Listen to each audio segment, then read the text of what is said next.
డివిజన్లో మరి మన శాసన సభ్యులు బండారి లక్ష్మారెడ్డి గారి ఆదేశానుసారంతో ఇవాళ చెర్లపల్లి డివిజన్లో ముఖ్య నాయకులు, మహిళా నాయకురాళ్ళు ప్లస్ మనందరం కూడా ఇవాళ డివిజన్లో ఇక్కడ తిరుగుతూ ఉంటే ప్రతి గడపలో కూడా మేము గతంలో టీఆర్ఎస్ పార్టీనే గెలిపించినాము. ఇప్పుడు కూడా కారు గుర్తుకు ఓటేసి మరి రాగిడి లక్ష్మారెడ్డి గారిని మేము పార్లమెంటుకు పంపుతామని చెప్పేసి ప్రతి అక్క చెల్లె అన్న తమ్ముళ్ళందరూ కూడా మరి సంతోషంగా చెప్తా ఉన్నారు. ఎందుకంటే గతంలో చేసినటువంటి అభివృద్ధి పనులు ఏవైతే ఈ రోడ్లు ఉన్నాయి, డ్రైనేజ్ కానీ రోడ్లు కానీ మరి అన్ని ఏ పనులు ఉన్నా కూడా మన కేసీఆర్ గారు వారి ప్రభుత్వంలో అనేకమైనటువంటి అభివృద్ధి పనులు చేసినాం కాబట్టి పెన్షన్దారులకు, లబ్ధిదారులకు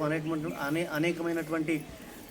పనులు చేసినాం కాబట్టి ఆ పనులను వాళ్ళు గుర్తించుకొని ఇవాళ